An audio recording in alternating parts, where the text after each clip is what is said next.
नमस्कार दोस्तों, मेरा नाम है शिवम शर्मा और आप देख रहे हैं the one club YouTube channel. दोस्तों, जैसा कि आप हेडिंग से पढ़ ही रहे होंगे कि what is the audit process of a cement warehouse, यानी कि सीमेंट के वेयर हाउस पर जब ऑडिट के लिए टीम आती है तो वो किस तरह का प्रोसेस करती है और किस तरह की क्या क्या चीज़ों को चेक करती है। आज की इस वीडियो में आपको बताने वाले हैं।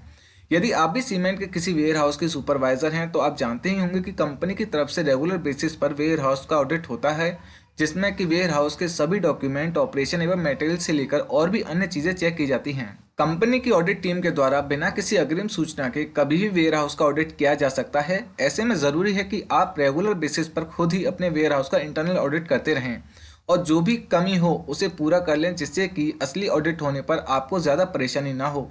सीमेंट के वेयर हाउस के ऑडिट में क्या क्या चीज़ें चेक की जाती हैं इसके बारे में आपको हम आगे बताने वाले हैं। लेकिन उससे पहले यदि आपने अभी तक हमारे यूट्यूब चैनल को सब्सक्राइब नहीं किया है तो इसे सब्सक्राइब कर लीजिए और बेल आइकन की घंटी को भी दबा दीजिएगा, जिससे कि आगे आने वाली वीडियोस के नोटिफिकेशंस भी आपको मिलते रहें। तो दोस्तों, audit process of a cement warehouse में हमने कुछ 9 पॉइंट रखे हैं। हालांकि इसमें कुछ पॉइंट आप प्लस माइनस भी कर सकते हैं, जितना कि अभी तक मेरे को एक्सपीरियंस है मैं उस हिसाब से आपको बता रहा हूँ।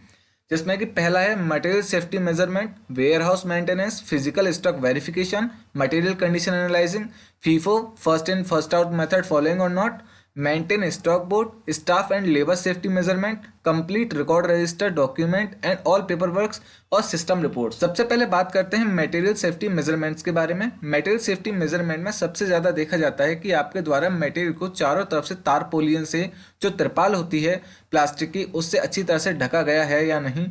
सीमेंट की स्टैक और वेयर हाउस की दीवार के बीच में कम से कम 1 फीट का अंतर है या नहीं। वेयर हाउस की छत कहीं से लीक तो नहीं हो रही है। वेयर हाउस में कहीं से हवा या पानी तो नहीं आ रहा है। सीमेंट की स्टैक कितनी ऊंचाई तक लगाई जा रही है। वेयर हाउस के क्षेत्र के हिसाब से वेयर हाउस में अग्निशमन यंत्र की उचित व्यवस्था होनी चाहिए। इसके अलावा अग्निशमन यंत्र का प्रेशर भी सही होना चाहिए तथा उनकी एक्सपायरी डेट का भी आपको ध्यान रखना है। दूसरे नंबर पर हम बात करने वाले हैं वेयर हाउस के मेंटेनेंस के बारे में। ऑडिट में ये भी चेक किया जाता है कि वेयर हाउस का मेंटेनेंस अच्छे से किया जा रहा है या नहीं, जिसमें कि वेयर हाउस परिसर में साफ सफाई, कूड़ेदान की व्यवस्था, आवश्यक दिशा निर्देश बोर्ड, आवश्यक सूचना बोर्ड, बिजली, इन्वर्टर, वेयर हाउस में और वेयर हाउस परिसर में लाइटिंग की सही व्यवस्था, पानी की समुचित व्यवस्था होनी चाहिए। इसके अलावा वेयर हाउस की शटरिंग अच्छी कंडीशन में है या नहीं है, उनमें ग्रीसिंग हो रही है या नहीं हो रही है, आदि चीज़ों को आपको अपने इंटरनल ऑडिट में ध्यान रखना है।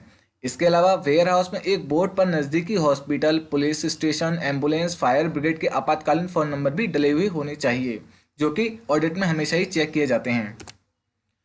तीसरे नंबर पर हम बात करने वाले हैं फिजिकल स्टॉक वेरिफिकेशन के बारे में। ऑडिट करते समय वेयर हाउस में उपलब्ध मटेरियल का फिजिकल वेरिफिकेशन भी करते रहना चाहिए, जिससे कि आपको इस बात की जानकारी रहे कि सिस्टम में जो स्टॉक आ रहा है फिजिकल भी आपके पास उतना ही स्टॉक उपलब्ध है या नहीं। यदि आपका फिजिकल स्टॉक सिस्टम में दर्शाए गए स्टॉक से कम अथवा ज़्यादा है तो ऐसे में आपको काफ़ी समस्याएं हो सकती हैं। इसके अलावा शायद ही कभी ऐसा हो कि सिस्टम में जो स्टॉक दर्शाया गया है उसमें कोई मिस्टेक हो, तो उसको भी आप फिजिकल वेरिफिकेशन का टैली कर सकते हैं। Analyse of material condition. Audit में मटेरियल के सेफ्टी मेजरमेंट के बाद मटेरियल की कंडीशन को देखा जाता है। सीमेंट की एक्सपायरी 3 माह की होती है, इसलिए समय समय पर यह भी चेक करते रहना चाहिए कि कहीं सीमेंट समय से पहले ही सेट तो नहीं हो रहा है। यदि सीमेंट समय से पहले सेट हो रहा है तो कहीं ना कहीं इसके रख रखाव में कोई कमी हो सकती है। 5वें नंबर पर बात करने वाले हैं FIFO first in first out method following और नॉट। सीमेंट के बैग पर उसकी मैन्युफैक्चरिंग के अनुरूप वीक नंबर पड़ा हुआ होता है। सीमेंट की डिस्पैचिंग में उसके बैग पर पड़े हुए वीक नंबर के हिसाब से फीफो को फॉलो करते हुए माल डिस्पैच किया जाता है। अर्थात सबसे पहले वीक का माल सबसे पहले डिस्पैच होगा और उसके बाद अगले वीक का माल डिस्पैच होगा। इससे सीमेंट के सेट होने की संभावनाएं लगभग ना के बराबर रह जाती हैं। Maintain stock board regularly. जब भी कभी ऑडिट के लिए टीम आती है सबसे पहले वह आपके स्टॉक बोर्ड को ही देखती है, इसलिए हमेशा ही दिन की शुरुआत में ही स्टॉक निकालकर स्टॉक बोर्ड को दिनांक सहित प्रतिदिन अपडेट रखें।